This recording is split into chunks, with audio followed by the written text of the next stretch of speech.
Voltron has and always will have a special place for me as one of my favorite shows that I watched as a child. It was simple mecha versus kaiju, these epic good versus evil battles played on a cosmic scale, all encased in our small cathode ray TV set. It was a show that I could enjoy as a young boy, but what went over my head was that this was a show that had a deep, rich mythology that spanned galaxies and thousands of years. If I'd been born a few years earlier, perhaps this would have begun with Battle of the Planets, but it didn't, so I grew up in the golden age of animation with shows like G.I. Joe, Thundercats, Transformers, Voltron. But now that I'm older and feeling nostalgic for Voltron, I realize that it can be somewhat confusing and convoluted, so let's break it all down and unpack the history of Voltron. Before we begin though, let me thank you for watching JLS Comics and pressing play. If you like videos like this, don't forget to hit the like button, and if you want, the subscribe button as well. I upload new comic book, movie, superhero, and anime content every week. So with that out of the way, let's jump right into our Voltron story. Voltron's first two seasons were redubbed and re-edited for the American audience. Season 1, Go Lion,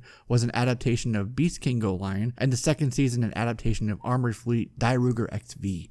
This was during a weird time when US production firms preferred to farm the Japanese market for ideas and IP instead, since it would be a cheaper way to kind of bring them to market. Harmony Gold did it for Macross, another much loved series, and later Power Rangers with like Super Sentai. One of the issues with this is that in the US it took 65 episodes to reach syndication, but the Japanese shows were typically 52 episodes for a season, so to get around the gap, they'd combine shows. To hit 65, they'd also market the shows with toy lines and merchandise to build up the brand and ultimately the viewership. But apparently when World Event Productions reached out to Toei Animation for a robot show, they'd see one at a show, they gave them the wrong show. What they wanted was the rights to Mirai Robo Daltanius, but through the sort of lost in translation phenomenon, when they said they wanted that robot show, ended up with Beast King Go Lion. So when the show aired back in September of '84, American audiences weren't aware that they were getting recycled content. For me, as a very young fan of the show, all of that was nowhere in my mind, just how cool it was. You immediately know the show was great when Peter Cullen, who happens to be also the voice of Optimus Prime over on Transformers, voiced the opening. The premise for Voltron 3, the first season, I'll touch on that in a moment, is that these ordinary humans become heroes, fighting a quintuplet of massive mechanized lions that when they come together form Voltron. You had Lance, Keith, Pidge, Hunk, Princess, for a time, Sven.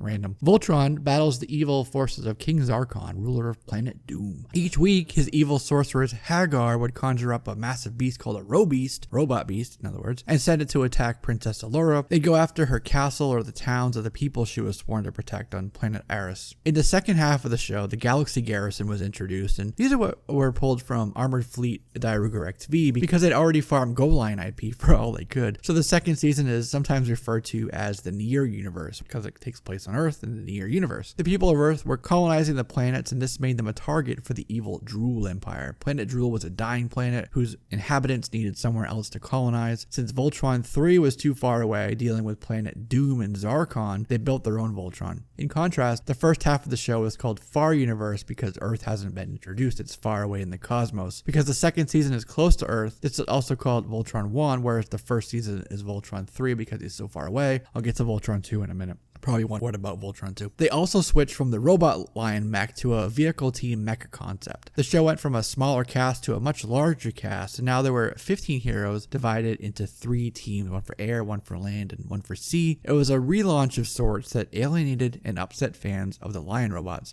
and it didn't do well at all. So poorly, in fact, that the third planned season was canceled. That third season would have pulled from Lightspeed Electroid Albigus. Well, we didn't get an actual third show. The Gladiator Voltron toy that was supposed to be in it was released to market. This Gladiator Voltron is considered Voltron 2, although the show never made it to America as an adaptation. After this, the Voltron franchise was put on ice, but the second season was re-released in 1997 and rebranded as The New Adventures of Voltron. All the pre-Voltron shows, Mirai Robo Daltanius, Beast Go Lion, Armored Fleet, Die-Ruger XV, and Lightspeed Electroid Albigus were produced by Toei Animation with a toy line made by Bandai. When they came to the United States, Matchbox originally made the metal combinable toys, with later lines being licensed out to companies like Funko and Lego and Sideshow and Mattel and Playmates and Toynami, all over the place. So if all that was confusing, let's recap. Season 1 is a lion season, the Far Universe, and is the Go Lion adaptation. This Voltron is considered Voltron 3. Season 2 is the vehicle season, the New Universe, and the Die-Ruger adaptation, and he is Voltron 1. Season 3, considered the Lost season, is the Middle Universe, and was to adapt Albigus.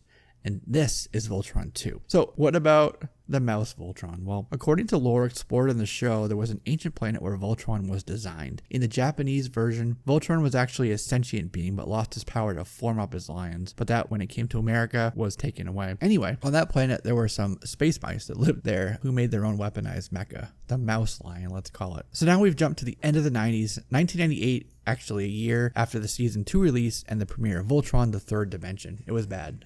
So bad. If you haven't seen it, skip it unless you like pain. The next thing Voltron fans were treated to a decade later with Nicktoons' 90-minute Voltron Force was actually a true sequel to the 80s show. Netflix is currently multiple seasons into their show, Voltron Legendary Defender, and it's a great adaptation, having come from the creative minds behind Korra and Avatar: The Last Airbender. In 2005, plans for a live-action Voltron began to develop. It was to have a score from Pharrell Williams, and it actually sat in development hell for a while. Then, 2 years later, in July of 2007, Michael Bay's first Transformers movie smashed the box office, earning $700 million on a $150 million budget. Inspired by Transformers and its heightened mecha popularity, New Regency entered the Voltron arena literally 1 month later, which was August of 2007. The agreement ended up being what New Regency would produce, and Relativity would handle U.S. distribution, with 20th Century Fox doing the international distribution. But a couple years later, after some additional bidding wars and lawsuits, Relativity filed for bankruptcy and the rights reverted back to Classic Media. And about a year later, NBC Universal bought the parent company of Classic Media, which is DreamWorks Animation. Instead of a movie, DreamWorks licensed the rights to Netflix for a new animated series. Legendary Defender is now many seasons in, and I can tell you that the show is great. As a reboot, it's great. It's a modern jumping on point to the franchise. Let me know in the comments down below if you have seen it and what you think of the show or any of the previous seasons. Do you remember this when you were growing up as much as I do? Let me know. I'd like to hear your thoughts on that. So that, my friends, is Voltron. If you have any other questions or ideas, you can leave a comment down below, as I said, or tweet me at ComicsJLS. If you're here and haven't already, don't forget to hit the subscribe button so you'll be one of the first to know when we upload all our new content. I'm Jesse.